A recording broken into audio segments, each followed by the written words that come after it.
2 buwang inupuan yan ng mga congressman. 2 buwang inupuan yan ng mga complainant ngayon sa Senado.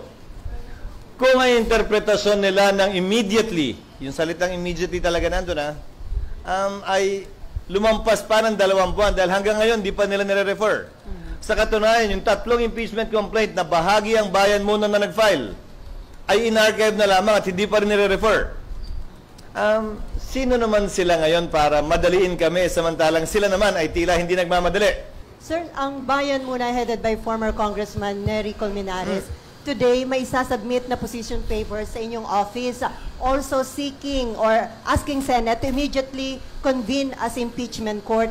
So ngayon ba parang tumitindi na yung pressure sa inyo na... Si Nery bilang ano? Bayan muna. Position paper ng bayan muna, sir. Well, tatanggapin namin yon, i-refer ko yun sa Committee on Rules at sa legal team ng Senado para gumawa ng karampatang sagot at matimbang yung kanyang mungkahi. Pero may balik na tanong ako kay Congressman Nery. Ang nakalagay sa rules ng Senate shall proceed with trial forthwith. Di ba? Next po, from... Ang nakalagay sa rules ng House shall be immediately referred to the Speaker. Ginagamit yung salitang immediately, ha? Pero 2 buwang inupuan yan ng mga congressman. 2 buwang inupuan yan ng mga complainant ngayon sa Senado. Kung ang interpretasyon nila ng immediately, yung salitang immediately talaga nandun, ay lumampas pa ng 2 buwan dahil hanggang ngayon di pa nila nire-refer. Sa katunayan, yung 3 impeachment complaint na bahagi ang bayan muna na nag-file ay in-archive na lamang at hindi pa rin nire-refer. Sino naman sila ngayon para madaliin kami samantalang sila naman ay tila hindi nagmamadali kaugnay sa kanilang reklamo mismo?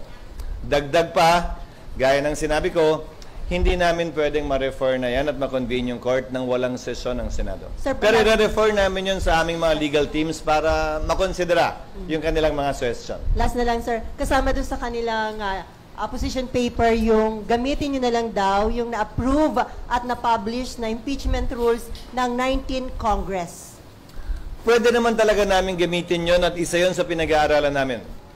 Dahil pag may binago kami sa rules na makakaapekto sa substantive rights ng kasalukuyang nasasakdal na si VP Sara, baka magreklamo na naman siya na, uy, binago lang talaga to para sa akin. Sadyang para patamaan ako, gamitin laban sa akin.